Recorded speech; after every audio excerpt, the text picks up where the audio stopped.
बिस्मिल्लाहिर्रहमानिर्रहीम। Dear students, आज हम 6 क्लास में एक्सरसाइज नंबर 5 सॉल्व करने जा रहे हैं और बुक है हमारे पास new countdown Oxford. Number 4, mister Bilal has a monthly income of Rs72 and expenditure of Rs6300 per month. Find the ratio of his saving to his income. यहाँ पे मिस्टर बिलाल की इनकम गिवन है और उसके एक्सपेंडिचर गिवन है। ठीक है, तो यहाँ पे क्या लिखेंगे हम? इनकम कितनी है? 7200। उसके बाद एक्सपेंडिचर उसके गिवन है 6300। अब हमने यहाँ पे जो रेशो फाइंड करने के लिए कहा जा रहा है सेविंग रेशो इनकम, यह हमने फाइंड करनी है। ठीक है, अब यहाँ पे क्वेश्चन के डेटा में हमारे पास गिवन है इनकम और एक्सपेंडिचर। यहाँ पे हमने जो रेशो फाइंड करने के लिए कहा गया हमें वो है सेविंग और इनकम। इनकम तो है हमारे पास 7200, बट सेविंग हमारे पास नहीं है। तो जब हम इनकम में से एक्सपेंडिचर को माइनस कर देंगे तो वो हमारी सेविंग होगी। ठीक है, तो सबसे पहले हम यहाँ पे सेविंग फाइंड कर लेते हैं। सेविंग क्या होगी? Income minus expenditure. तो इनकम कितनी है? 7200 माइनस एक्सपेंडिचर है 6300। तो इनको माइनस करेंगे तो कितना आ जाएगा? 900। तो सेविंग क्या है? Saving of Bilal is equal to 900। उसके बाद जो हमारा टारगेट था, हमने फाइंड करनी थी रेशो सेविंग और इनकम के दरमियान। तो सेविंग हमारी आ गई है 900, रेशो इनकम कितनी है हमारी? 7200। अब यहाँ पे इसको हमने सिंप्लीफाई करना है। एक जीरो के साथ कैंसिल आउट, दूसरा दूसरे के साथ कैंसिल हो गया। यहाँ पे रह जाएगा हमारे पास 9 एंड 72। 9 के टेबल से ये फर्दर डिवाइड होंगे तो 9 1 ज़ा 9, 9 8 ज़ा 72। तो यहाँ पे जो बिलाल की सेविंग और इनकम के दरमियान रेशो होगी वो क्या है? 1:8। ये इसका आंसर हो जाएगा। Next is question number 5. Samina spends 3/4 of her pocket money to buy chocolates and the rest to purchase chewing gums. Find the ratio of the amount spent on chocolate to that of spent on chewing gum. तो यहाँ पे given क्या है? Chocolates पे समीना कितना spend कर रही है? 3/4 मीन्स कि 4 में से 3 पार्ट्स जो हैं वो स्पेंड करेगी चॉकलेट्स की परचेजिंग के लिए। उसके बाद वो कहता है कि and rest the purchase of chewing gum, और रस्ट जो अमाउंट है, रस्ट पार्ट जो अमाउंट का है वो च्युइंग गम के लिए परचेज, च्युइंग गम के लिए स्पेंड करेगी। ठीक है, तो यहां पे क्या आ जाएगा? च्युइंग गम के लिए वो परचेज करेगी। टोटल 4 पार्ट्स से 3 पार्ट्स उसने चॉकलेट के लिए दिए, तो रिमेनिंग अमाउंट या रिमेनिंग पार्ट रह जाएगा 1। तो 1/4 पार्ट जो होगा वो च्युइंग गम के लिए स्पेंड करेगी। उसके बाद आगे कहा जा रहा है कि find the ratio of the amount spent on chocolate to that spent on chewing gum. तो चॉकलेट्स और रेशियो च्युइंग गम के ऊपर हमने रेशियो फाइंड करनी है। तो इसके रेशियो क्या आ जाएगी? 3/4 रेशियो 1/4। उसके बाद डिनोमिनेटर में 4 सेम है, तो इसके साथ हम क्या करेंगे? मल्टीप्लाई कर देते हैं दोनों रेशियोज को।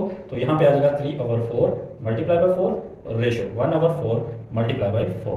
4 के साथ कैंसिल आउट, 4 के साथ कैंसिल आउट हो जाएगा। तो यहाँ पे रह जाएगा 3:1। तो उसकी जो चॉकलेट और च्युइंग गम के ऊपर स्पेंड थी उसके बीच में रेशियो क्या आ जाएगी? 3:1। तो ये इसका आंसर है। Question number 6 is in 70 litre of a mixture of milk and water the amount of pure milk is 56 liters. Find the ratio of milk to water in the mixture. 70 litre of mixture, total mixture कितना है? Equal to 70 litre. The amount of pure milk is 56 liter. Pure milk is 56 liter. Find the ratio of milk to water in the mixture. तो milk और water के बीच में हमने इसमें ratio find करनी है। अब यहाँ पे देखें गिवन क्या है? टोटल मिक्सचर गिवन है और मिल्क गिवन है, प्योर मिल्क गिवन है। अब यहाँ पे वाटर उसके अंदर कितना है वो हमारा मिसिंग है। तो पहले हम क्या कर लेते हैं? वाटर फाइंड कर लेते हैं। ठीक है, अमाउंट ऑफ वाटर क्या आ जाएगा? Equal to total mixture minus pure milk. तो टोटल मिक्सचर हमारे पास कितना है? 70 माइनस 56 को हम जब माइनस करेंगे तो क्या आ जाएगा?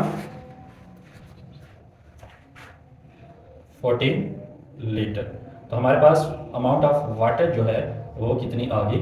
14 लीटर। अब हमने जो फाइंड करना था find the ratio of milk to water in the mixture. तो यहाँ पे हम लिखेंगे मिल्क रेशियो वाटर। तो पेयर मिल्क हमारे पास है 56 रेशियो 14।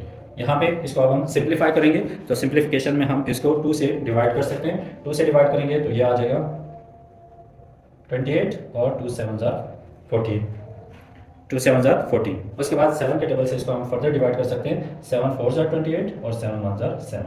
तो ये 4:1 इसका आंसर हो जाएगा।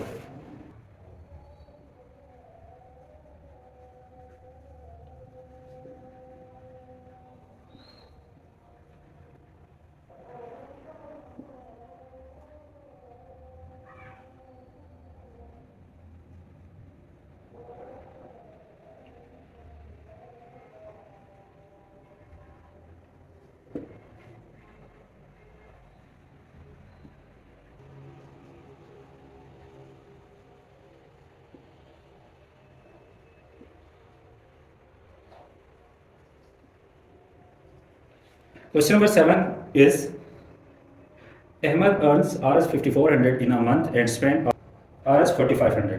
Find the ratio of part 1 is his income to his expenditure। ठीक है, यहाँ पे टोटल अर्निंग 5400 गिवन है, टोटल एक्सपेंडिचर 4500 गिवन है। ठीक है, पहले पार्ट में हमने इसकी जो रेशियो फाइंड करनी है वो है his income to his expenditure. अब यहाँ पे देखें, अर्निंग इनकम हमें गिवन है, एक्सपेंडिचर भी गिवन है, तो हम क्या करेंगे यहाँ पे इनकम रेशियो एक्सपेंडिचर लिखेंगे। तो इनकम क्या है 5400, रेशियो एक्सपेंडिचर कितने हो जाएंगे 4500। अब इसको हम सॉल्व करेंगे तो यहाँ पे क्या आ जाएगा, 0 0 के साथ कैंसिल आउट हो जाएगा, ये 0 इस 0 के साथ, यहाँ पे आ जाएगा 54 एंड 45। अब यहाँ पे 3 के टेबल से हम इनको डिवाइड कर सकते हैं। तो 3 के टेबल से जब हम डिवाइड करेंगे तो 3 18 54 और 3 15 45। अगेन हम इनको 3 से डिवाइड करेंगे, 3 6 18 और 3 5 15। तो ये 6:5 रेशियो आ जाएगी।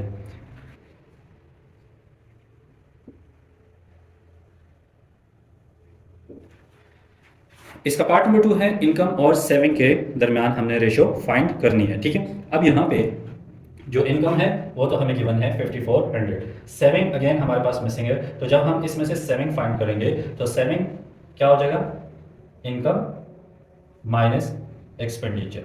तो यहाँ पे सेविंग क्या आ जाएगी, इनकम है हमारे पास 5400 माइनस एक्सपेंडिचर कितने हैं 4500, दोनों को माइनस करने से कितना आ जाएगा 900। तो सेविंग क्या है 900। अब हम क्या करेंगे, इनकम रेशियो सेविंग फाइंड करेंगे। ठीक है, तो इनकम है 5400 और सेविंग कितनी है 900। अब यहाँ पे 0 2 0 के साथ कैंसिल आउट हो जाएंगे। यहाँ पे 54 और 9, यहाँ पे 3 के टेबल से भी ये डिवाइड हो सकते हैं। अगर 9 के टेबल से डायरेक्टली करना चाहें तो 9 6 54 और 9 1 9। तो इसका आंसर क्या आ जाएगा 6:1।